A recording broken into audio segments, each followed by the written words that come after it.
Hello everyone, it's Cheryl Millett here live at 5 or shortly after. Just having some engaging conversations with people and listening up to a few things.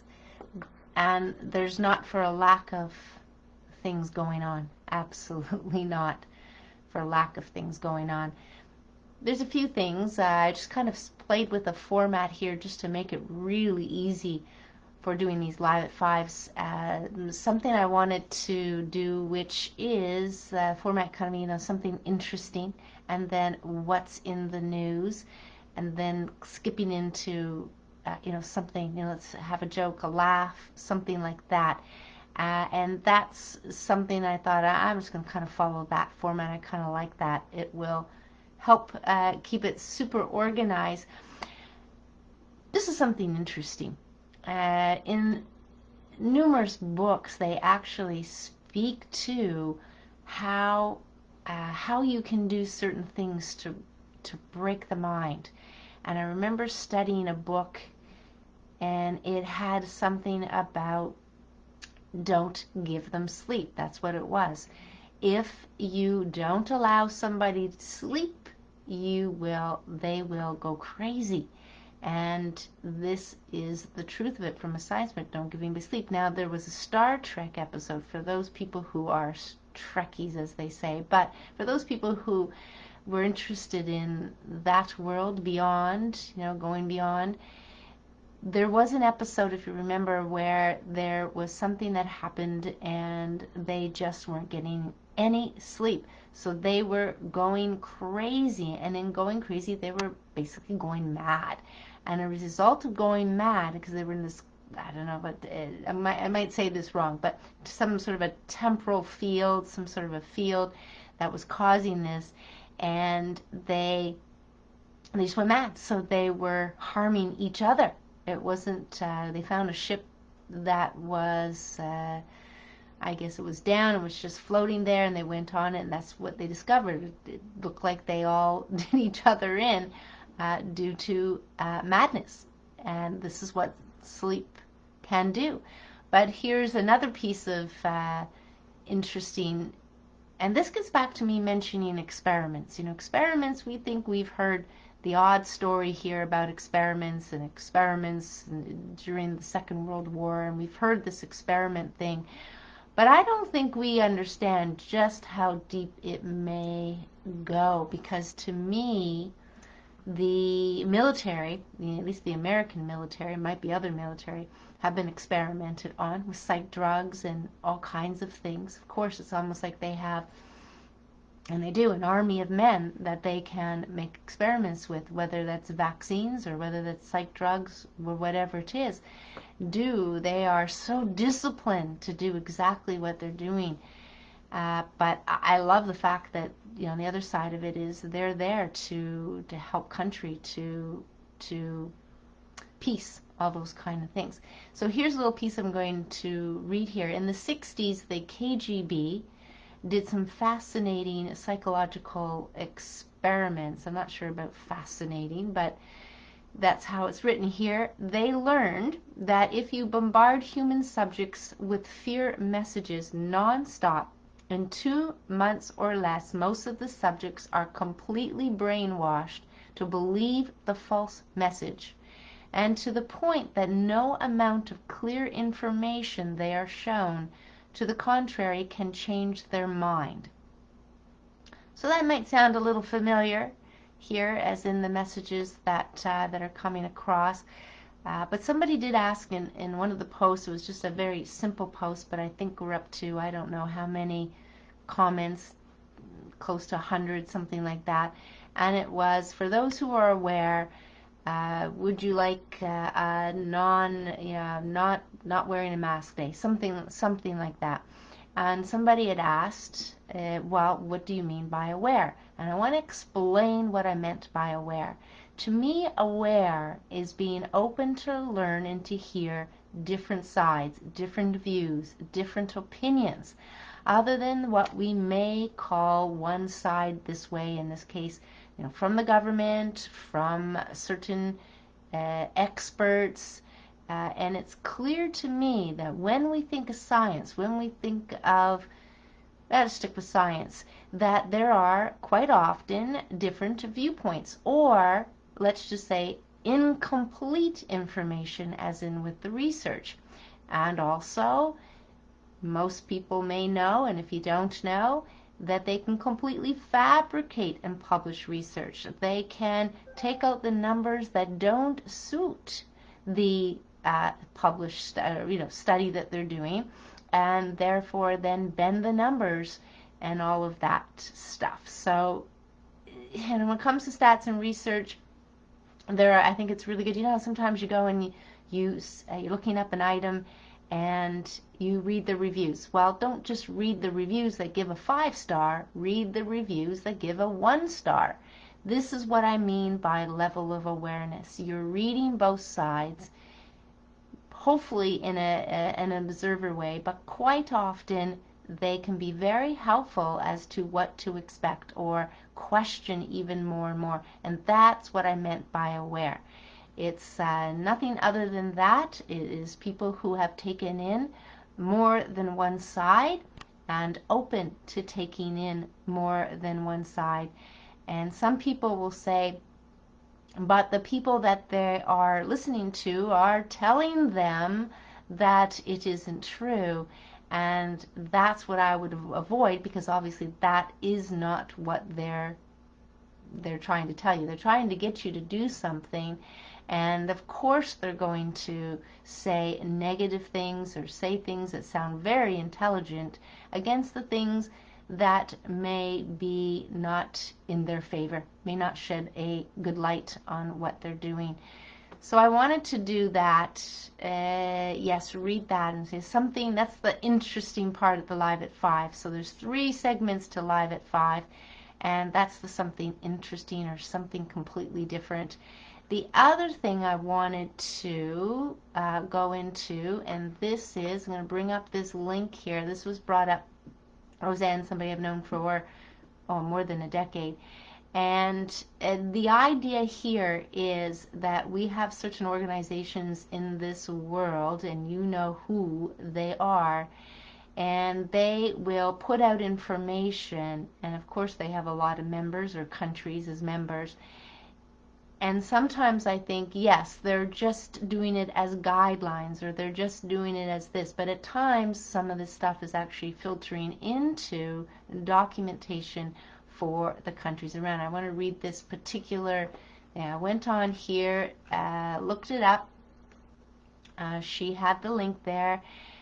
This is World Health Organization. This has to do with immunization, and its considerations regarding consent in vaccinating children and adolescents between 6 and 17 years old. So this is from this organization. Now it goes into, I'm going to put the link so you can go and read it, but you know, there's introduction here and you know, all that stuff here, consent and assess and principles of consent assess. But anyway, there's a lot of craziness stuff here, but I want to just pinpoint out one thing. Here's the idea is, when we think of consent for vaccinations, the current practices of obtaining informed consent for vaccination vary among countries, but can be broadly categorized into 3 approaches. Now this is key, people, because this may change up things. Absolutely. A formal written consent process is used particularly in middle and high income countries that have a higher percentage of literate populations and a longer history of providing vaccination to older age groups.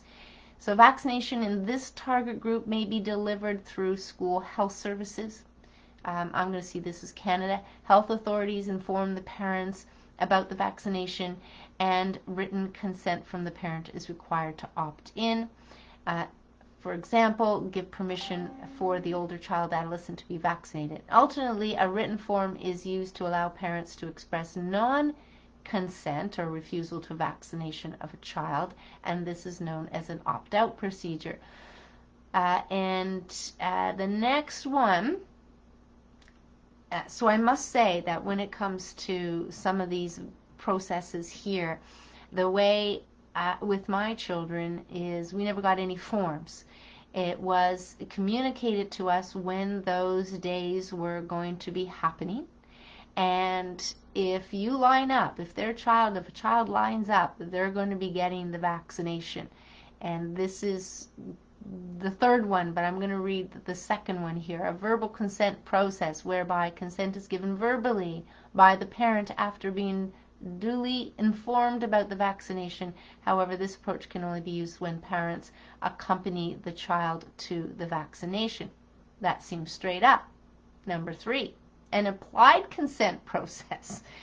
This is the doozy one, by which parents are informed of imminent vaccination through social mobilization and communication, sometimes including letters directly addressed to the parents. Subsequently, the physical presence of the child or adolescent, with or without accompanied parent at the vaccination session, is considered to imply consent. What if they didn't get the letter? And when the child doesn't know any better? This practice is based on the opt-out principle, and parents who do not consent to vaccinations are expected implicitly to take steps to ensure that their child or adolescent does not participate in the vaccination session. This may include not letting the child or adolescent attend school on a vaccination day if vaccine delivery occurs through schools.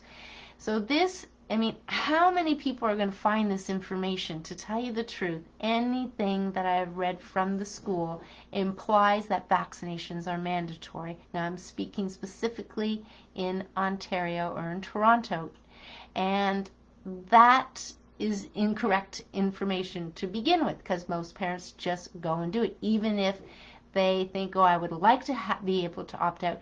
Here, there is no form, and therefore they're not even given the chance to opt out because they don't even think they have an opportunity to opt out.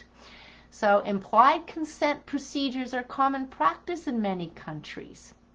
Isn't that nice? Most people aren't educated enough to understand. So here you go. They show up, get in line, they're going to get the vaccination. However, when child present for vaccination unaccompanied by their parents, it is challenging to determine whether parents indeed provide consent. Therefore, countries are encouraged to adopt procedures that ensure that parents have been informed and agree to the vaccination. So that would be the ideal. That would be the ideal. So it's very important that people, no matter where you are, you understand, you can read, you have somebody to translate the documentations. Here in Toronto, we have a number of, we just have a number of cultures here, and it is an issue, absolutely, that they've done so much better with letters being written in different language, but so they are applied. But comprehensive data on whether the approach countries use to deal with consent has changed or evolved over the last decades is not available. So the idea, so in here they say mandatory vaccination does not always overrule the need for consent. There you go. Sometimes in these documents there's some great information and some good information, but like again, when the Toronto District School Board sends out a letter, email informing the parents of an upcoming vaccination, they do not tell you it's voluntary. They tell you it's mandatory.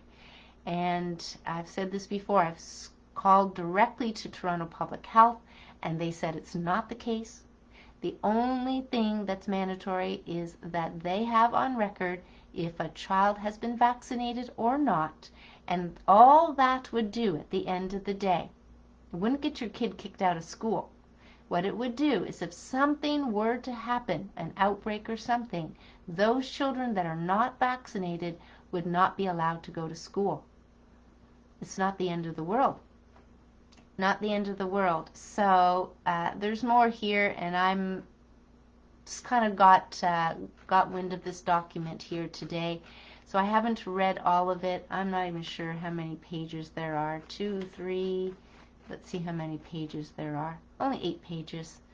Country bonuses. So they're supposed to be the World Health Organization to assist and guide, and I don't think they actually rule as to actually what has to happen, but it seems like a number of the countries actually follow through with some of these things. It's the guidelines, it's something like that. But that's what I wanted to bring up, and the idea that the vaccines are definitely paid through our government, at least in Canada here, they are paid. Our government pays them. But the government may write the check, but the tax dollars are from the good people.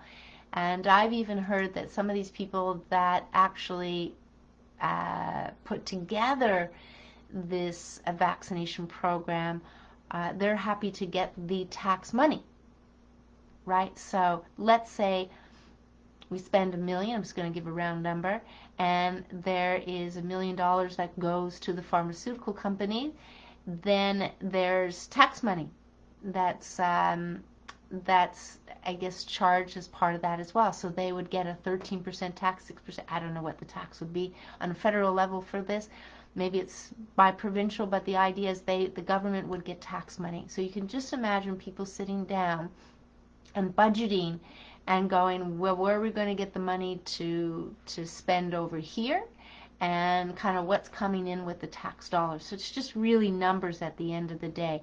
I don't think they're thinking about the health at that level when they're looking at the numbers. They're just looking at the numbers. So maybe we should buy twice as much vaccines or something, and then we've got to get tax money from over here. And anyway, they're surely juggling it. It's definitely balancing the books were there. So the other thing, let me just see, something fun came up today. I was in the ravine, and we were thinking about, I was talking to one of my neighbors, and we're actually understanding that this weather is what we call, what do we call here, Indian summer. With all the racism kind of stuff going on, quickly for both of us, so what do we call it? Are we supposed to be calling it this? And we're our son, who's learning all about this, and rightfully so. I mean, there are some horrific things that we're saying out there. We don't even understand where they come from, and that's even to look up. And I'm going to tell you one of them today, but I'm going to talk about this one, Indian summer. It seems like it doesn't come from our Native Americans, which they so like to be called, North American, so here in Canada, they like to be called First Nations. And they basically, there's other phrases used with Indian, but it has to do with India, over in India, and it's, I guess by the looks of it, it's a couple hundred years old and been written here and there. So Indian summer has something to do with, to do with when the British were in India, and it led to the mistaken belief that the term referred to the Indian subcontinent, but in fact the Indians in questions were probably the Native Americans, and they didn't go too much into why it even existed, to tell you the truth, but it's almost like you get the summer and then it gets very cool, even frost can come in, and then we have days or a week of really nice weather, Indian summer as we call it. So that's that, not too crazy. But now let me tell you the story that if you hear any phrases, ask yourself, maybe where did they come in? And there's one that I looked up, and the saying, remember the saying, there's a saying that goes, laughing your head off. Always laughing his head off. When I went to look this up, this is a British, a UK thing from years and years and centuries ago regarding the guillotine. And supposedly there was this fella who was his turn up to the guillotine, and he was laughing really hard. And if you've studied anything about the guillotine, which my daughter did a project on, I've learned that there is so many seconds that still carries on brain function and different things and nerves and all that kind of going on. So this head came off the guillotine and was rolling and laughing. So that phrase, laughing your head off, comes from that. Needless to say, I don't really use it anymore for that purpose, but sometimes we're saying things and we don't really understand the origin of what it is. And I think this is something that is coming up with how have we used different words, and is it racist, but really is it appropriate, and maybe we can just start to change some of that, use them or not use them. And that's kind of that.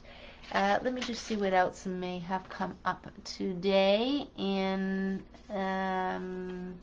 yeah, there's still the different things that are coming up. This was I'm going to post this as well. I'm getting some links with this if anybody's ever interested here.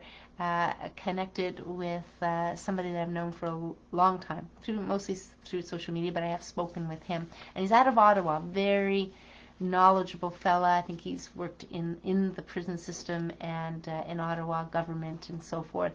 And he has started a group, and I think just about every evening they have some information, but lots of informative stuff, and it's really about people coming together. But there's this great article here, and it's a classic fallacious argument. If masks don't work, then why do surgeons wear them? Now, the idea why surgeons wear them, and I did my research, so this is not going into the article here, but this is a doctor, Jim Meehan, MD, who wrote this piece, and I thought he did a great job, is that when I did my research on it, they did do research, a number of studies or research on whether masks do make a difference in the surgery, in the operating rooms or not. They have to remember, they probably have good air control, quality air control. They also use surgical steel. They do all of that. So we're just thinking about everything else is done very well, and garments and chains and wash hands twice, and then we have these mask scenarios. So and I did post links at a different live at 5, in that it was shown that they did not have to wear a mask. It did not make any difference. There wasn't increased rates of infection or anything like that, but the system, let's just say, chose to continue to wear them. Now, he doesn't go into this, Jim, and I'm just going to read a little bit here. A response to people who use the classic argument, well, if masks don't work, then why do surgeons wear them? I am a surgeon that has performed over 10,000 surgical procedures wearing a surgical mask. However, the fact alone doesn't really qualify me as an expert on the matter. More importantly, I am a former editor of a medical journal, and I know how to read the medical literature, distinguish good science from bad, and fact from fiction. Believe me, the medical literature is filled with bad fiction, masquerading as medical science. It is very easy to be deceived by bad science. And I will second that. Since the beginning of the pandemic, I have read hundreds of studies on the science of medical masks. Based on extensive review and analysis, there is no question in my mind that healthy people should not be wearing surgical or cloth masks, nor should we be recommending universal masking of all members of the population. That recommendation is not supported by the highest level of scientific evidence. First, let's be clear. The premise that surgeons wearing masks serves as evidence that masks must work to prevent viral transmission is a logical fallacy that I would classify as an argument of false equivalence or comparing apples to oranges. Although surgeons do wear masks to prevent their respiratory droplets from contaminating the surgical field, the exposed internal tissues of our surgical patients, that is about as far as the analogy extends. Obviously, surgeons cannot socially distance from their surgical patients unless we use robotic surgical devices, in which case I would definitely not wear a mask. The COVID-19 pandemic is about viral transmission. Surgical and cloth masks do nothing to prevent viral transmission. We should all realize by now that face masks have never been shown to prevent or protect against viral transmission, which is exactly why they have never been recommended for use during seasonal flu outbreak, epidemics, or previous pandemics.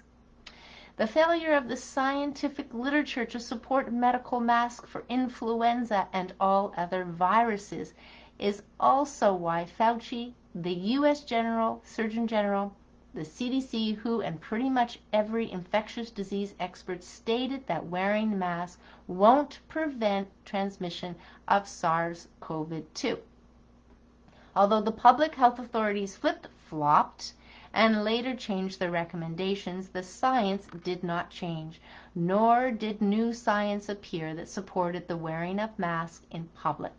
In fact, the most recent systemic analysis once again confirms that masks are ineffective in preventing the transmission of viruses like COVID-19.